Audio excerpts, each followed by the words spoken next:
And to top our news here at 6 o'clock, an age-old dream becoming a reality. A local inventor has discovered a way, hear this, to use water to run your car. It's a major breakthrough that will no doubt make motorists happy. And as Ralph Robinson explains, the Pentagon is also showing lots of interest in this project.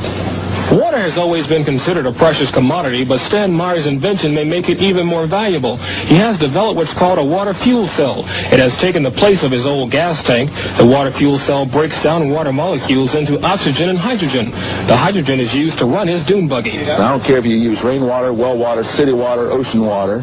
If you don't have any fresh water, go ahead and use snow. If you don't have any snow available to you, then use salt water because there's no adverse effect to the fuel cell. Meyer started working on this project 4 years ago. He's not a scientist. He isn't even a chemist. In fact, he never graduated from college. Myers was determined, he says, to design something to protect this country from oil embargoes. And we have calculated that if we take the dune buggy from Los Angeles to New York, we would roughly use 22 gallons of water. The Pentagon flew a lieutenant colonel in last week to look at Meyer's invention. There's talk of possibly using it in the Star Wars defense program and to run army tanks. Myers is currently perfecting a water fuel cell for cars. It will cost about $1,500. He says it won't need any maintenance and you won't have to replace it. It'll be at least 2 years before the fuel system goes into mass production. The day it happens will be one the fuel industry hates, but it'll put a smile on the face of those who've had to say at one time or another, fill her up. I'm Ralph Robinson. As you can see, many patents have already been received and many more are forthcoming. A car that runs on water instead of gasoline. Can it be true? Well, inventor Stanley Meyer made an announcement today in Colorado Springs. He says he's come up with a device that will hook up to any engine and allow it to run on good old H2O. News 13's Kurt Goff tonight on the possible impact of the water fuel cell. Stanley Meyer says the answer to dependence on foreign oil lies all around us, in seawater, tap water, and rainwater. Any kind of H2O, he says, can power just about every type of engine. How? With the water fuel cell. It fits in the palm of his hand, but it could revolutionize the world. You're talking about a pollution-free, totally new source of energy, the voltage dissociation of water. The fuel cell converts water into a gas, hydrogen oxygen, which is released in the form of thermo-explosive energy. So the water fuel injector simply replaces the spark plug. We hook it to a hydrogen computer system which regulates and meters the flow going into the injector. It processes the water in such a way to release its thermal explosive energy. The man who invented an engine that can run on water says he's been offered $1 billion in cash by oil-producing countries to sell his patent. So far, he hasn't sold. Environmental specialist Jan Porter talked to the inventor, who thinks that the U.S. auto industry could produce cars that run on water now if they wanted to. Our industrial base of the world is based on the utilization. Stan Meyer has a car that runs on water, and that's drawing crowds at this year's Extraordinary Science Conference in Colorado Springs. Myers has developed what is called the water fuel cell injector. The injector breaks down the water molecule into hydrogen and oxygen, and the hydrogen is what powers the car. Basically, all we do is replace the spark plug and replace it with the water fuel cell injectors you see right here.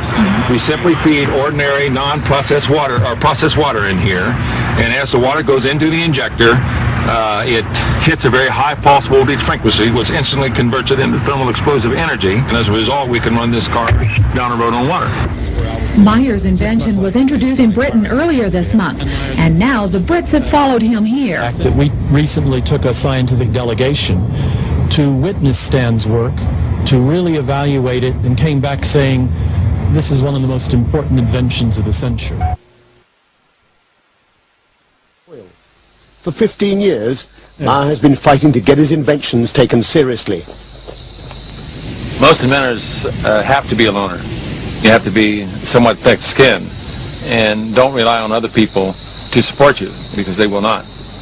More times than not, an invention is really stolen from the inventors. Even in my prior development of high technology, I've had patents taken from me. I learned from the School of Hard Knocks to be very cautious. Meyer has always stood out against the crowd. He has no formal qualifications as a scientist because he didn't wait to graduate from high school, leaving early to go straight into research at the high-powered Battelle Institute in his native Ohio. Now he works full-time as a private inventor. He's built a device with potentially revolutionary implications. There is nothing startling about a machine that can extract the hydrogen from water. What is highly unusual is that it should do so with ordinary tap water. The conventional method is called electrolysis. Meyer has turned that process on its head. Unlike electrolysis, his device doesn't use up large amounts of electric current, nor does it produce an enormous amount of waste heat. For 20 years, he has been refining a method to fracture water, which produces vast amounts of hydrogen on demand. This is not his latest apparatus. He was unwilling to let us point a camera at that. This is the simple device he used to convince a reluctant patent office that his revolutionary concept actually works. Alloy rods, acting as electrodes, are housed in a perspex container that's filled with water. Normal mains voltage is fed in through a transformer, but critically, there is virtually no current consumed, less than half an amp. The result is dramatic. Hydrogen pours off with the flick of a switch. Meyer claims the key is his electronics, which pulses electricity rapidly across the rods at up to 20,000 cycles per second. In a way that's not readily apparent, this process transforms the equation. Whereas in conventional electrolysis, 3 times as much energy is consumed as is produced in the form of hydrogen fuel, in Meyer's apparatus, the reverse is true. It appears to produce several 100% more energy than it consumes.